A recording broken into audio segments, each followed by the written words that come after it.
students, and welcome to part 2 of lecture 5.1, greatest common factor and factoring by grouping. I want to do one more example before we move on to factoring by grouping. So let's take the example of 3a squared b minus 6a cubed b plus 9a cubed b cubed. I'm not going to go through and break this down one by one. I'm just going to show you how I broke it down. So 3 is just 3, the coefficient 6 is 3 times 2, and 9 is 3 times 3. Therefore, my coefficient GCF is a 3. A squared, a cubed, and a cubed, they all have an a squared in common.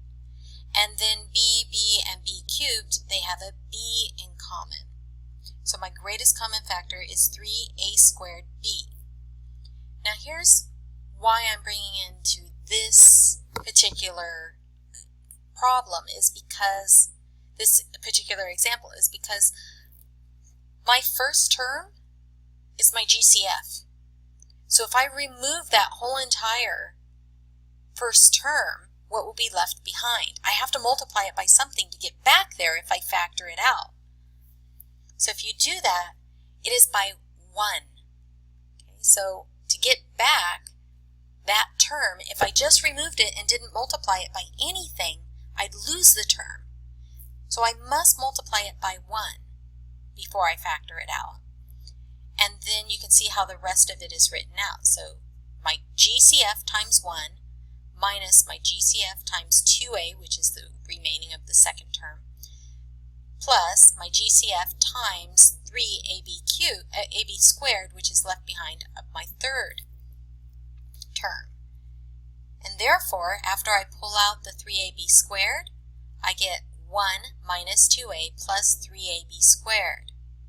But again, this is kind of hard to understand at first. Why is it a 1? I never had to do it before. It's because I pulled out the whole entire first term, but to be able to get back, if I didn't have this 1, technically I'd only have 2 terms. Well, my goal with factoring is if I factor it, I should be able to multiply back and get to the original problem. And if I didn't have the 1 sitting there, I wouldn't get back to my original problem. I'd only have 2 terms and not the 3 I started off with. Hence, being able to put that 1 there. Let's talk about factor by grouping. Consider the problem xc plus yc, and therefore they both have a c in common, and we can factor that out. Therefore, the problem will end up being c times the quantity x plus y. But what if c was not just a number, and if it was more complex? Let's say it was a plus b. So if I told you x was 2, you would just put a 2 in wherever you see an x. So now, what I want you to do is wherever you see a c, you put in the quantity a plus b.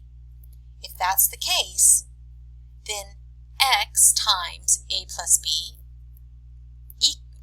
plus y times a plus b will equal the quantity a plus b times the quantity x plus y.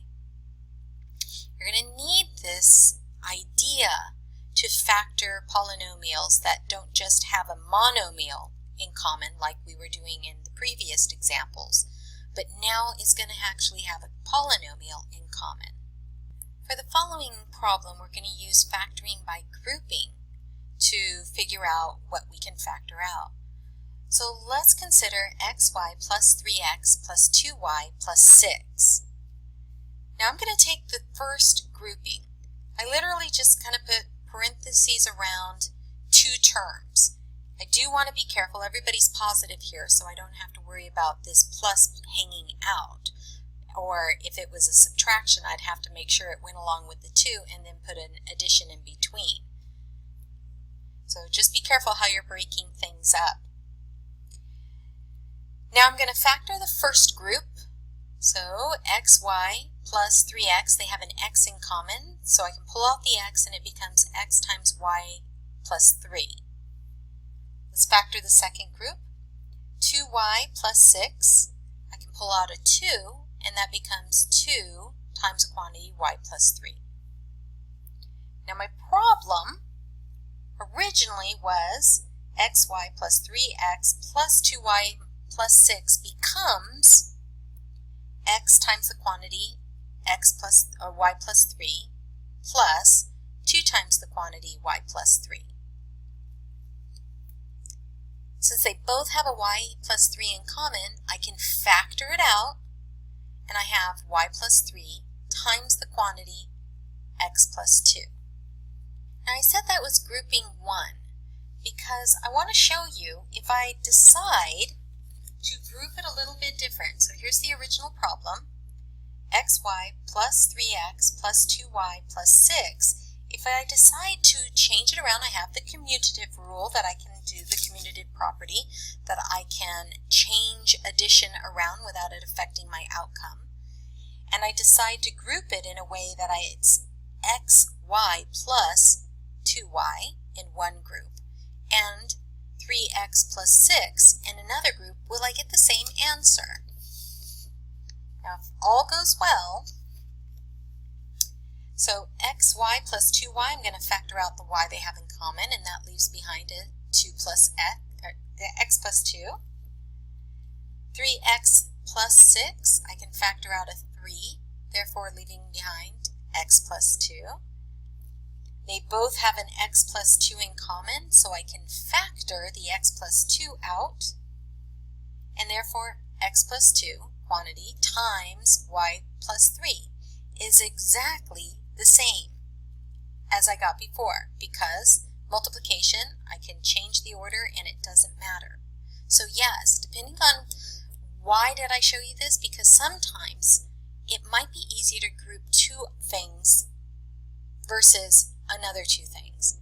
So you can change the order to see which grouping works better with one another.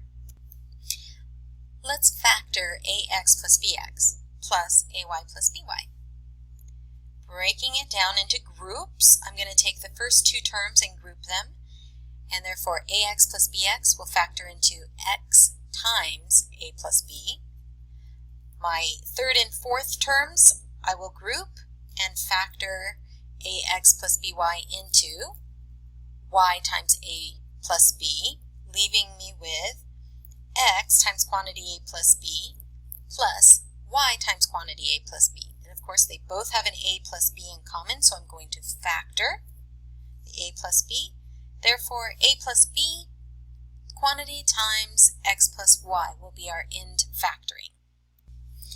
Let's factor by grouping 3ax minus 2a plus 15x minus 10. And again, I'm going to go ahead and leave it in the grouping that it is in. I'm going to take the first two terms, and it looks like they both have an a in common, so I'm going to factor out the a times the quantity 3x minus 2. The third and fourth terms, 15x minus 10, they have a 5 in common, and that leaves back, that remains a 3x minus 2. Now I have a times quantity 3x minus 2 plus 5 times this quantity 3x minus 2. I can factor out a 3x minus 2 out of each of the terms, leaving me with 3x minus 2 times quantity a plus 5. These aren't bad in terms of workload, and generally you can get a hold of what it is that they each have in common and pull that out, and they go pretty quickly. For example, 2x squared plus 5xa minus 2xy minus 5ay. It might be better to actually group the terms with the 2 together and then group the terms with the 5 together. So if I was to reorder it and say 2x squared minus 2xy plus 5ax minus 5ay, I would factor it, the first two terms and the second two terms. For the first two terms, I could pull out a 2x, leaving x plus y. In the second two terms, I could pull out a 5a, leaving x plus y. So 2x times x plus y plus 5a times x plus y. Each have an x plus y in common. Pull that out, factor it out, leaving us the quantity x minus y times 2x plus a. But if I didn't think about reordering, I could leave it in the same order.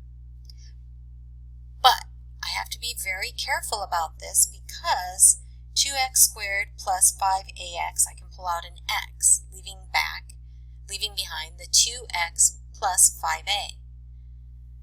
The third and fourth terms are negative 2xy, negative 5ay.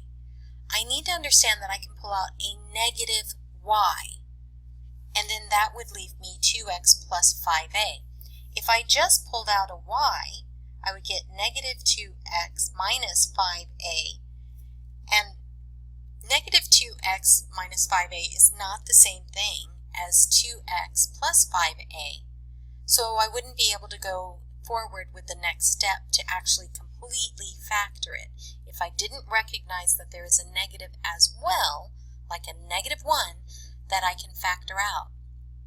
So keep in mind that regrouping might be the best thing to do to be able to keep all the negatives separated so you can easily see that that is a minus y left behind. So just a word of thought. So that's it for part 2 of factoring polynomials. So until next time, be seen.